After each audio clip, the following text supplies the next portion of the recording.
नमस्कार दोस्तों, आपके बीच एक बार फिर हाजिर हूँ एक नए सेशन के साथ। आज हम हिंदी व्याकरण के गोल्डन क्वेश्चन को व्याख्या सहित हल करेंगे। वर्तमान परीक्षा पैटर्न के अनुसार क्वेश्चन को तैयार किया गया है। आशा करता हूँ आने वाली एग्जाम में ये क्लास आपको हेल्प करेगी। चैनल पर नए हैं तो चैनल को सब्सक्राइब कर लें, अपनी राय कमेंट बॉक्स में साझा करें, जितना संभव हो सके सेशन को अपने साथियों के साथ शेयर करें। तो बिना देरी किए स्टार्ट करते हैं साथियों आज की क्लास, तो बने रहे मेरे साथ। पहला क्वेश्चन है साथियों, क्वेश्चन नंबर 1 है, निम्नलिखित में से कौन सा विकल्प गलत है? कौन सा विकल्प गलत है वो ढूंढना है। इसमें ए है, वो है अक्षय। वर्ण किससे मिलके बना है? अक्षय किससे मिलके बना है? ये सारे संयुक्त वर्ण हैं और वो किस किस से मिलके बने हैं, तो ये अपने को छांटना है यहाँ पे कि गलत कौन सा है वो देखना है। तो कै और छ बी में, गे किससे बना है? जय और ई, और त्रय किससे बना है? तय और रै से, और श्रेय बना है वो श और रै से बना है। इसमें गलत ढूंढना है साथियों। इसमें तो जो गलत ऑप्शन है वो है अपना डी, इसमें बिल्कुल गलत है। क्यों है? क्योंकि साथियों स जो है वो यहाँ पे हलंत आएगा, ना कि पूरा आएगा, ये ध्यान रखना है। बाकी कै और स मिलके क्या बनते हैं? अक्ष, और जय और ये मिलके क्या बनते हैं? ज्ञ, और तय और रै मिलके क्या बनते हैं? त्र, और श्रेय किससे मिलके बनता है? स और रै से। स इसमें क्या आएगा? हलंत आएगा। ये था क्वेश्चन नंबर 1 का उत्तर सही। अब आगे देखिए क्वेश्चन नंबर 2, व्यंजनों के वर्गीकरण के आधार पर कौन सा विकल्प गलत है? इसमें भी गलत ढूंढना है, कौन सा विकल्प गलत है। तो ए देखिए, अलप प्राण है वो क्या है? कै गए, और सघोष जो है वो जैज है, महाप्राण है वो ये रे, और अघोष है वो तैत है। इसमें अपने को गलत ढूंढना है साथियों। तो अलप प्राण में क्या होता है साथियों? अलप प्राण में 1 3 5, मतलब किसी भी वर्ग का 1 3 5, 1 3 5 होता है। तो यहाँ पे कै क्या है? 1 है, और ये गै क्या है? इसमें गै क्या है साथियों? ये 3 है। तो इसका मतलब ये जोड़ा तो बिल्कुल सही है। फिर आगे देखें सघोष वाला। सघोष में क्या होता है साथियों? सघोष में 3 4 5, मतलब किसी भी वर्ग का तीसरा, चौथा और पांचवा अक्षर, और साथ में ये रे ले व है, और स्वर भी इसी में आ जाते हैं। तो तीसरा है क्या? जय छ जय, ये तीसरा है। जय छ जय झ, ये 4 है। तो इसका मतलब ये भी कंडीशन को पूरी कर रहा है, ये भी सही है। और इसके बाद महाप्राण, तो महाप्राण में है वो साथियों ये ऑप्शन है, ये बिल्कुल गलत है। तो इसमें सही ऑप्शन अपना क्या हो जाएगा? सी हो जाएगा, क्योंकि महाप्राण में ये रे नहीं आते, ये अर्ध स्वर बोलते हैं इनको साथियों। ये रे ले वे इसमें नहीं आते, ये आते हैं अलप प्राण में। किस में आते हैं? अलप प्राण में। तो इसमें आते कौन कौन से हैं? इसमें तीनों से आ जाएंगे। इसमें क्या आ जाएंगे? तीनों से आ जाएंगे, ये ध्यान रखना है, ठीक है। अब देखें अघोष। तो अघोष में क्या होता है साथियों कि जो अघोष है उसमें प्रत्येक वर्ग का पहला और दूसरा वर्ण आता है, और तीनों से आते हैं। पहला दूसरा वर्ण आता है और तीनों से आते हैं। तो इसका मतलब पहला भी है और ये दूसरा भी है। ये क्या है? दूसरा भी है। तो ये कंडीशन बिल्कुल सही है। तो इसमें अपना ऑप्शन था वो कौन सा सही था? वो सी ऑप्शन है, वो गलत है। इसमें ये रहना आके क्या आएंगे? तीनों से आ जाएंगे। आगे देखिए क्वेश्चन नंबर 3, किस विकल्प में दीर्घ संधि का अपवाद है? क्या ढूंढना है साथियों? अपवाद का मतलब है जो नियम के अंतर्गत नहीं आता। अब ए है शशांक, अब बी है मूसलाधार, सी है सत्याग्रह, और डी है प्राणायाम। तो इसमें क्या है साथियों? सारे के सारे अक्षर में आ जो है, इसमें 3 चीज होती हैं दीर्घ में, आ, बड़ी ई और बड़ा ऊ। तो सब में क्या दिखाई दे रहा है आपको? आ दिखाई दे रहा है। लेकिन अब इसमें कंफ्यूज नहीं होना है, इसमें बी ऑप्शन है वो बिल्कुल सही है। इसकी संधि क्या होगी साथियों? वो होगी मुसल प्लस धार। ये संधि होगी मुसल प्लस धार। तो ये जो है ये नियम के अंतर्गत नहीं आती। क्या आना चाहिए? मुसल प्लस आधार आना चाहिए। लेकिन आधार यहाँ पे जो अर्थ संधि में नियम क्या है कि जो अर्थ पहले निकल रहा है वो संधि करने के बाद भी निकलना चाहिए। अब शशांक की कर लेते हैं साथियों। तो सस प्लस अंक, ये यहाँ पे अनुसार नहीं आएगा। सस प्लस अंक, सत्य प्लस आग्रह है, सत्य प्लस आग्रह है, और प्राण प्लस आयाम, प्राण प्लस आयाम। ये संधि विच्छेद हो जाएंगी। तो तीनों के सस का अर्थ क्या होता है साथियों? सस का अर्थ होता है खरगोश, अंक मानी गोद। तो जिसके गोद में क्या हो, खरगोश हो, वो क्या है? शशांक किसका पर्यायवाची है? वो चंद्रमा का पर्यायवाची है, ये ध्यान रखना है। तो इसमें अपवाद पूछा था साथियों, जो नियम के अंतर्गत नहीं आता दीर्घ संधि के, तो वो शब्द है यहाँ पे मूसलाधार, ये होगा मूसल प्लस धार। अब देखिए क्वेश्चन नंबर 4। क्वेश्चन नंबर 4 है साथियों, इनमें से किस विकल्प की संधि सही नहीं है? सही नहीं है वो ढूंढनी है। तो वारिस, तो वारी प्लस ईश, रजनीश, रजनी प्लस ईश, जानकी, जानकी प्लस ईश, और गविश, गवी प्लस ईश। इसमें सही नहीं है वो पूछा है। तो साथियों इसमें अपना ऑप्शन सही होगा, वो होगा डी ऑप्शन है, वो गलत है। क्यों गलत है साथियों? कि गविश है, उसमें देखो यहाँ पे अव की मात्रा आ रही है। क्या आ रही है? अव की। यहाँ पे ये इसका कोई अर्थ नहीं निकल रहा। अब अव की मात्रा आ रही है तो क्या बनेगा? गो प्लस ईश, गो प्लस ईश। संधि कौन सी है इसमें? अयादी। कौन सी संधि है? अयादी संधि है इसमें। अब बाकी में देखें, वारी प्लस ईश, तो ये छोटी ई है, ये बड़ी है, मिलके क्या बनी? बड़ी ई बन गई, बड़ी ई बन गई। तो ये क्या बना? वारिस। वारी होता है साथियों जल, ईश मानी स्वामी, जल का स्वामी कौन? वारिस का पर्यायवाची क्या हो जाएगा? समुद्र। रजनीश, रजनी प्लस ईश, तो ये यहाँ पे भी देखिए, यहाँ ई बड़ी है और यहाँ पे भी ई बड़ी है, ई बड़ी और बड़ी मिलके क्या बन गई? बड़ी बन गई यहाँ पे। और रजनी का अर्थ क्या होता है साथियों? रात। ईश मानी स्वामी, रात का स्वामी कौन होता है? चंद्रमा। जानकी, जानकी प्लस ईश, यहाँ पे बड़ी है, ये बड़ी है, दोनों मिलके क्या बनी? बड़ी बन गई। तो इस तरीके से क्या करेंगे साथियों, अलग अलग करके इनको सही से निकाल लेंगे। अब देखिए क्वेश्चन नंबर 5 क्या कहता है कि किस विकल्प में विसर्ग संधि है? अपने को विसर्ग संधि ढूंढनी है। तो पहला जो ऑप्शन है इसमें है वो पदोन्नत, दूसरा है सोधारण, और तीसरा है मनोज्ञ, और चौथा है सोलास। तो इसमें अपने को विसर्ग संधि नहीं है, वो देखना है। तो पहले कर लें, पद प्लस उन्नत, उन्नत, से प्लस उदाहरण,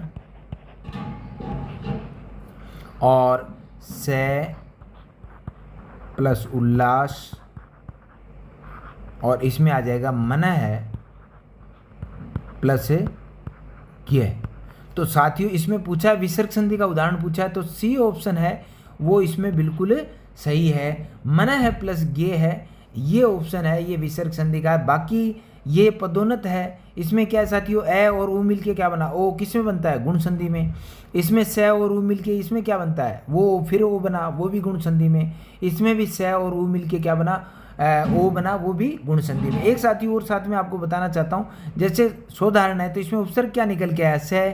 और भी निकल सकता है क्या? और भी संधि हो सकती है? हो सकती है। उत प्लस आहरण, तो कितने आ गए इसमें? एक उपसर्ग ये, एक ये, एक ये, 3 निकल के आ गए। इसमें हो सकता है क्या? और भी हो सकती है इसकी संधि, उत, उत प्लस लास। तो इसमें भी क्या आ गई? इसमें भी 2 उपसर्ग निकल के आ गए। कितने निकल के आ गए? 2 उपसर्ग निकल के आ गए। अब देखिए क्वेश्चन नंबर 6। क्या है साथियों? इनमें से किस शब्द में ना उपसर्ग नहीं जुड़ा हुआ है? ना उपसर्ग जिसमें नहीं लगा है वो शब्द ढूंढना है। पहला शब्द है साथियों नाजुक, दूसरा है नाखुश, तीसरा है नालायक, और चौथा है नापसंद। तो इसमें अपने को जो नहीं है वो ढूंढना है। तो साथियों करना क्या है कि जैसे ही हम ना को अलग करेंगे तो जो बाद में जो शब्द बच रहा है उसका अर्थ निकलता है क्या? जैसे ना खुश, खुश को अलग करेंगे अर्थ निकल रहा है। ना लायक, तो इसका भी अर्थ निकल रहा है। ना पसंद, तो पसंद का भी अर्थ निकल रहा है। लेकिन अगर नाजुक को अलग करेंगे तो जुक कोई भी मतलब अर्थहीन शब्द है। तो ये जो है नाजुक शब्द है, इसमें जो अपना ए ऑप्शन है वो बिल्कुल सही है। नाजुक है, उसमें ना उपसर्ग नहीं जुड़ा है। आगे देखें क्वेश्चन नंबर 7। क्वेश्चन नंबर 7 क्या साथियों? 7 है कि निम्नलिखित में से किस शब्द में 2 से अधिक उपसर्ग हैं? अपने को ऐसा ऑप्शन ढूंढना है जिसमें 2 से अधिक उपसर्ग हैं। पहला है दुर्व्यवहार, दूसरा है पर्यावरण, तीसरा है व्यवहार, और चौथा है स्वाभिमान। तो अपने को ढूंढना कौन सा है जिसमें 2 से अधिक हैं? देखें करके देखें। दुर प्लस वी प्लस अव और प्लस हार, ये दुर्व्यवहार है। पर्यावरण में परि प्लस आ प्लस वर्ण, ये दूसरे का है। व्यवहार में देखें वी प्लस अव प्लस हार। ऐसे ही स्वाभिमान का स्व प्लस अभि प्लस मान। तो साथियों इसमें देखो यहाँ पे सब में क्या है, दो दो आ रहे हैं, सब में क्या आ रहे हैं, दो दो आ रहे हैं, लेकिन अपने को क्या चाहिए, क्वेश्चन क्या कहता है कि दो से अधिक चाहिए। तो इसका मतलब इसमें अपना ऑप्शन कौन सा सही है, ए है, वो बिल्कुल सही है, क्योंकि इसमें दो से अधिक आ रहे हैं। दुर, वी, अव और मूल शब्द है वो हार निकल गया यहाँ पे। तो इसमें अपना ऑप्शन है वो ए सही है। आगे देखें क्वेश्चन नंबर 8, वी उपसर्ग का प्रयोग नहीं हुआ है। वी उपसर्ग का प्रयोग नहीं हुआ है, वो ऑप्शन अपने को ढूंढना है। विशुद्ध, विहग, विषम और व्यूह।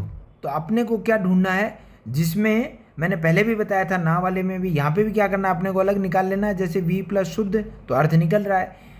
अब इसमें भी क्या है, वी प्लस सम, इसमें भी निकल रहा है। इसकी संधि क्या हो जाएगी साथियों, वी प्लस सम हो जाएगी, ये संधि होगी।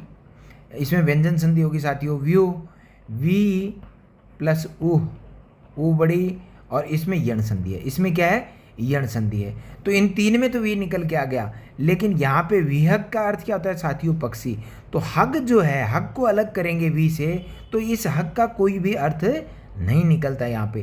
तो इसलिए इसमें वी है वो ये ऑप्शन अपना बिल्कुल सही है कि कौन किस में नहीं हुआ, वी का कौन सा ऐसा ऑप्शन है इसमें, वो है बी, वी विहग। अब देखें क्वेश्चन नंबर 9, किस शब्द में दान प्रत्यय प्रयुक्त नहीं हुआ है। कौन सा, दान प्रत्यय। पहला है खानदान, दूसरा कलमदान, तीसरा इत्रदान और चौथा है रक्तदान। तो इसमें कौन सा ढूंढना है अपने को कि जिसमें दान प्रत्यय प्रयुक्त नहीं हुआ है। तो दान तो आपको सब में दिखाई दे रहा है, लेकिन यहाँ पे साथियों क्या है कि अपना जो ऑप्शन सही होगा वो होगा इसमें डी, रक्तदान। क्या होगा इसमें, 9 में होगा डी, रक्तदान। तो इसमें क्या होगा साथियों कि एक तो ये ध्यान रखना है कि सब में दान दान तो आ रहा है, लेकिन यहाँ पे एक तो ये ध्यान रखना कि सब में देखो खान शब्द है, कलम शब्द है, इत्र शब्द है। तो ये जो है ये क्या है, विदेशी शब्द हैं, और प्रत्यय कौन सा है, ये भी विदेशी है। लेकिन एक तो रक्तदान, तो इसमें एक तो ये क्या करना है, एक तो रक्त शब्द है वो क्या है, हिंदी का हो गया यहाँ पे, और एक दूसरा क्या है इसमें, रक्त का दान, रक्त का दान। समास विग्रह भी कर देते हैं साथ साथ में, संबंध तत्पुरुष समास है इसमें, रक्त का दान। तो दान जो है वो दान यहाँ पे किस रूप में प्रयुक्त हुआ है, वो हुआ है भाववाचक संज्ञा के रूप में प्रयुक्त हुआ है। किसके रूप में प्रयुक्त हुआ है, भाववाचक संज्ञा के रूप में प्रयुक्त हुआ है। ठीक है, आगे देखिए क्वेश्चन नंबर 10 क्या है साथियों कि किस विकल्प में ईय प्रत्यय है। ईय प्रत्यय वो ढूंढना है। पहला है भारतीय, पठनीय, पूजनीय, दर्शनीय। तो अपने को ईय ढूंढना है। तो यहाँ पे अपना जो सही ऑप्शन है वो ए होगा, भारतीय। भारत प्लस ईय, भारत प्लस ईय, ये ईय प्रत्यय इसमें निकला है। बाकी सब में अनीय प्रत्यय है। क्या है, पठ प्लस अनीय, पूज या पूजना प्लस अनीय, और इसमें दर्शन या दृश्य, दृश्य प्लस अनीय। ठीक है, दृश्य प्लस अनीय। तो दृश्य मानी होता है देखना। ठीक है, ये इसमें ऑप्शन इसमें अपना जो सही रहेगा 10वें में वो है ए, भारतीय। अब देखें 11 नंबर, क्वेश्चन नंबर 11, रक्षाबंधन शब्द में कौन सा समास है। रक्षाबंधन में ए कर्ण तत्पुरुष समास, बी संप्रदान तत्पुरुष समास, सी समन तत्पुरुष समास, और डी है वो अपादान तत्पुरुष समास। तो पहले तो रक्षाबंधन का समास विग्रह करके देखें। तो यहाँ पे विग्रह करेंगे तो क्या आ जाएगा, रक्षा का बंधन, रक्षा का बंधन, वो हो गया रक्षाबंधन। अब का आ गया यहाँ पे साथियों, का, के, की, ये किस में आते हैं, समन तत्पुरुष समास में। तो इसमें संबंध में क्या आ जाएगा, समन तत्पुरुष समास हो जाएगा। उत्तर इसमें अपना क्या होगा, सी होगा। अब देखें क्वेश्चन नंबर 12, द्विगु समास का उदाहरण नहीं है। अब द्विगु समास का कौन सा उदाहरण नहीं है वो देखना है। पहला है शतक, फिर 55, फिर नवरात्र और फिर नौलखा। कौन सा ढूंढना है। द्विगु समास का किसे कहते हैं कि जो पहला पद संख्यावाची हो, यही सुनते हैं, मतलब यही पढ़ते हैं कि पहला पद संख्यावाची हो, लेकिन कई बार क्या साथी दूसरा पद भी संख्यावाची मिल जाता है। लेकिन यहाँ पे जो अपना ऑप्शन सही है वो होगा बी। अब क्यों होगा बी, वो आराम से सुने।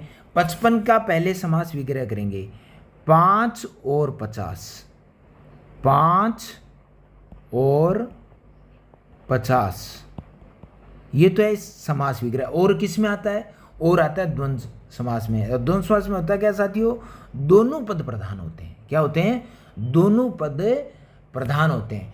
एक और ध्यान रखना है इसमें कि आपको 0 से लेके 0, 1, 2, 3, 4 ऐसे 5, 7, 8, 9, 10 तक क्या है, 10, और फिर उसके बाद में 20, 30, 40, 50, 60, 70, 80, 90 और 100, ये इनको छोड़ के बाकी कोई भी शब्द आता है, जैसे आ गया 55 आ गया, 25 आ गया, है ना, 33 आ गया, तो वो जो हैं वो सारे के सारे किस में चले जाएंगे, वो किसके उदाहरण होंगे, वो द्वंद्व समास के उदाहरण होंगे। ये अपने को ध्यान रखना है। जैसे आ गया 1, 2, ये किस में जाएगा, 1, 2, 1 और 2 ऐसे लिखा हुआ आ गया, तो ये किस में जाएगा, ये भी द्वंद्व समास में जाएगा। ये अपने को ध्यान रखना है साथियों। कई बार इस तरीके के क्वेश्चन हम गलत करते हैं। क्वेश्चन नंबर 13 है, वो है साथियों भाववाचक संज्ञा का उदाहरण है। भाववाचक संज्ञा का उदाहरण ढूंढना है यहाँ पे। ए भूख, बी गर्म, सी बुरा और डी स्वस्थ।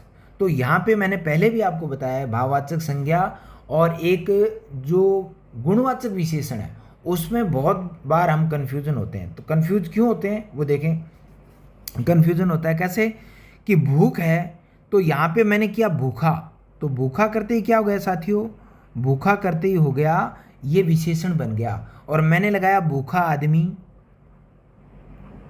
आदमी कैसा, मतलब वो क्या आ जाएगा यहाँ पे, भूखा। अब ये भूखा क्या हो गया, ये तो हो गया विशेष से, और भूखा क्या हो गया, ये हो गया विशेषण। अब भूख शब्द क्या है, अब भूख यहाँ लगा के देखो, भूख आदमी नहीं मैच कर रहा, तो इसका मतलब ये क्या है, भाववाचक संज्ञा है। ये पहचान करने का तरीका है। अब देखें गर्म, अब गर्म का साथियों गर्म मौसम, गर्म हवा, हवा कैसी, गर्म, तो ये गर्म क्या हो गया, यहाँ पे विशेषण हो गया। लेकिन जैसे ही मैंने इसको गर्मी किया, जैसे ही मैंने इसको गर्मी किया, तो ये किस में बदल गया, ये विशेषण से भाववाचक संज्ञा में बदल गया। बुरा आदमी, बुरा आदमी, तो आदमी कैसा, बुरा, तो बुरा क्या है, यहाँ पे विशेषण है। लेकिन जैसे ही यहाँ पे मैंने किया बुराई, तो बुराई आते ही ये किस में बदल गया, ये भाववाचक संज्ञा में बदल गया। किससे, विशेषण से भाववाचक संज्ञा में। स्वस्थ इंसान, अब स्वस्थ की जगह मैंने किया स्वास्थ्य, तो फिर क्या हो जाएगा, स्वास्थ्य किया तो क्या हो जाएगा, ये हो जाएगा आपका भाववाचक संज्ञा। तो इस तरीके से इसमें जो अपना ऑप्शन है वो आप समझ गए होंगे कौन सा है, तो वो है ए ऑप्शन इसमें सही है। भूख है वो भाववाचक संज्ञा का सही उदाहरण है, यहाँ पे बाकी सारे विशेषण हैं। ठीक है। क्वेश्चन नंबर 14 देखें साथियों कि बड़ों का आदर करो, वाक्य में बड़ों शब्द है, वाक्य में बड़ों शब्द किस रूप में प्रयुक्त हुआ है, व्याकरण की दृष्टि से किस रूप में प्रयुक्त हुआ है वो देखें। ए विशेषण, बी सर्वनाम, सी संज्ञा, डी क्रिया। तो इसमें आपको ये देखना है कि ये किस रूप में प्रयुक्त हुआ है, बड़ों आया है वो शब्द किस रूप में प्रयुक्त आया है। तो इसमें सही जो अपना ऑप्शन है वो है साथियों सी, संज्ञा के रूप में। और संज्ञा भी कौन सी, जातिवाचक संज्ञा। कौन सी, जातिवाचक संज्ञा। कैसे, वो मैं आपको अभी बताता हूँ कैसे।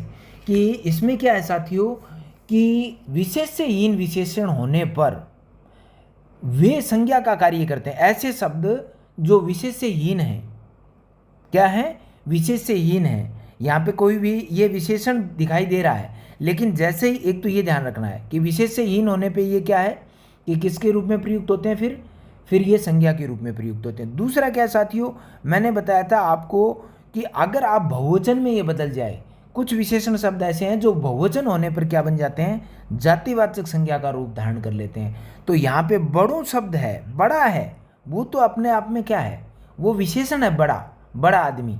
लेकिन जैसे ही बड़ों किया यहाँ पे, तो ये जातिवाचक संज्ञा में बदल गया। तो इसमें अपने को ध्यान रखना है। क्वेश्चन नंबर 14 में 15 में देखें, हजारों विद्वानों ने इस विषय पर लिखा है, इस विषय पर लिखा है। वाक्य में हजारों शब्द है। हजारों शब्द क्या है?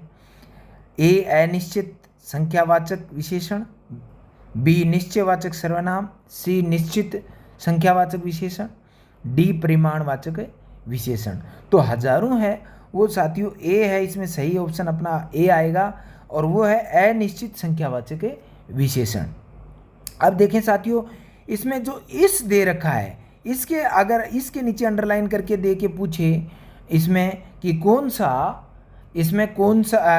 शब्द है, मतलब ये व्याकरणिक दृष्टि से ये क्या है, संज्ञा है, सर्वनाम है या विशेषण है, तो ये है विशेषण। वो विशेषण कैसा? संकेतवाचक या सार्वनामिक विशेषण। इसको संकेतवाचक या सार्वनामिक विशेषण भी कहते हैं, संकेतवाचक या सार्वनामिक विशेषण। इस जो आया है ये ध्यान रखना है। इस तरीके से क्वेश्चन आ जाते हैं एग्जाम में। क्वेश्चन नंबर 16 देखें। अकर्मक क्रिया का उदाहरण नहीं है। अकर्मक क्रिया का उदाहरण नहीं है। ए भागना, बी उठना, सी सोना, डी देना। तो साथियों इसमें जो अपना सही ऑप्शन है नहीं वाला वो है डी। देने के अर्थ में साथियों वो क्या है, वो जो होगी वो सकर्मक क्रिया होगी। अब साथियों भागना है, यहाँ पे मैंने बोला भगा दिया या भगाना, है ना, तो वो किस में चली जाएगी? वो फिर सकर्मक हो जाएगी। सोना और मैंने कह दिया सुला दिया, सुलाना। अब यहाँ पे क्या आ जाएगा? फिर वो वापस से किस में चली जाएगी? वो सकर्मक में चली जाएगी। उठाना, उठना नहीं उठाना, तो वो किस में चली गई? वो सकर्मक में चली जाएगी। ये भी ध्यान रखें। Question number 17। पूर्वकालिक क्रिया का उदाहरण नहीं है। पढ़कर, लिखवाया, उठकर, लड़कर। तो इसमें जो अपना सही ऑप्शन है वो साथियों है बी, लिखवाया। ये है प्रेरणार्थक क्रिया। इसमें क्या है? प्रेरणार्थक क्रिया है साथियों। क्या है? प्रेरणार्थक क्रिया है। बाकी ये ध्यान रखें कि धातु के साथ अगर कर लग जाए तो वो क्या हो जाएगी? पूर्वकालिक क्रिया। क्या हो जाएगी? पूर्वकालिक क्रिया। जैसे पढ़ कर, लिख कर, उठ कर, लड़ कर, है ना, जाग कर, नहा कर, इस तरीके से जो आएंगे वो किस में आ जाएंगे? किसके उदाहरण है? पूर्वकालिक क्रिया के उदाहरण है। क्वेश्चन नंबर 18 देखें। घर से बाहर जाओ वाक्य में कौन सा अव्यय है? अव्यय ढूंढना है साथियों। इसमें संबंध बोधक अव्यय, क्रिया विशेषण, समुच्चय बोधक अव्यय, विस्मयादि बोधक अव्यय। इसमें कौन सा है? सही ऑप्शन होगा वो साथी होगा 18 में ए। क्या होगा? 18 में ए होगा संबंध बोधक अव्यय। वो कैसे कि देखो, संबंध बोधक अव्यय है वो वाक्य के प्रारंभ या वाक्य में प्राय के या से, किससे? के या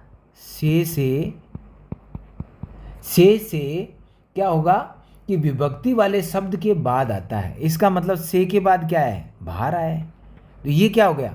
ये तो अपने आप में क्या अव्यय है ही, लेकिन से इसके साथ लग गया है, से बाहर आ गया, तो ये क्या बन गया यहाँ पे? ये बन गया संबंध बोधक अव्यय। अब देखें क्वेश्चन नंबर 19। कौन सा शब्द पुल्लिंग नहीं है? कौन सा शब्द पुल्लिंग नहीं है? कौन सा नहीं है वो ढूंढना है साथियों। बुढ़ापा, ससुराल, तकिया, एकांकी। तो इसमें अपना सही ऑप्शन है वो होगा साथियों बी, ससुराल। उसकी ससुराल जयपुर में है या उसकी ससुराल दिल्ली में है, तो उसकी आएगा साथियों, उसका ससुराल नहीं आएगा। ये ध्यान रखना है। तो ये जो है वो स्त्रीलिंग शब्द है, ससुराल है वो स्त्रीलिंग है। अब कई बच्चे कंफ्यूज होंगे कि सर एकांकी जो है वो भी तो यहाँ पे क्या लग रहा है कि स्त्रीलिंग लग रहा है, लेकिन नहीं, क्योंकि जो एकांकी है वह क्या साथियों? वह नाटक का केवल एक अंक। एकांकी है क्या? वह नाटक का केवल एक अंक, केवल एक अंक। और ये क्या है साथियों? ये किस में आएगा? ये ध्यान रखना हमेशा पुल्लिंग में आएगा। ठीक है। अब आगे देखें क्वेश्चन नंबर 20 कि वचन की दृष्टि से कौन सा शब्द परिवर्तनीय नहीं है? कौन सा शब्द जो परिवर्तन नहीं होता? किसकी दृष्टि से? वचन की दृष्टि से। पहला जनता, दूसरा परीक्षा, तीसरा नदी और चौथा है वो है रास्ता।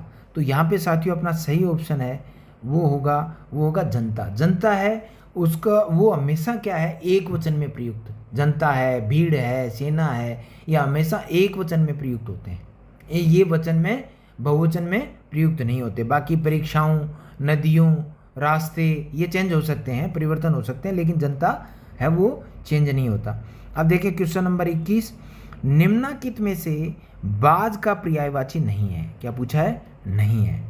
कपोतारी, कपोत का दुश्मन, कपोत मानी कबूतर, कबूतर का दुश्मन कौन? बाज है ही, तो ये तो सही लग रहा है। सेन, सचान, किनाश, तो इसमें जो अपना उत्तर जो है वो होगा साथियों डी, किनास। किनास है ये यम का पर्यायवाची है। किसका है? यम का है। बाकी तीनों ही जो हैं, सचान, सैन, कपोतारी, ये किसके पर्यायवाची हैं? वो बाज के पर्यायवाची हैं। क्वेश्चन नंबर 22, कबूतर का पर्यायवाची नहीं है। कबूतर का पर्यायवाची नहीं है, वो ढूंढना है। रक्त लोचन, लाल आंखें जिसकी, कलरव, फिर है पारावार और फिर है प्रेवा। तो इसमें साथियों अपने को नहीं है वो ढूंढना है, तो वो है सी ऑप्शन बिल्कुल सही है। पारावत होता है। क्या होता है? पारावत कबूतर का होता है, लेकिन पारावर जो है वो समुद्र का होता है। किसका होता है? वो समुद्र का होता है।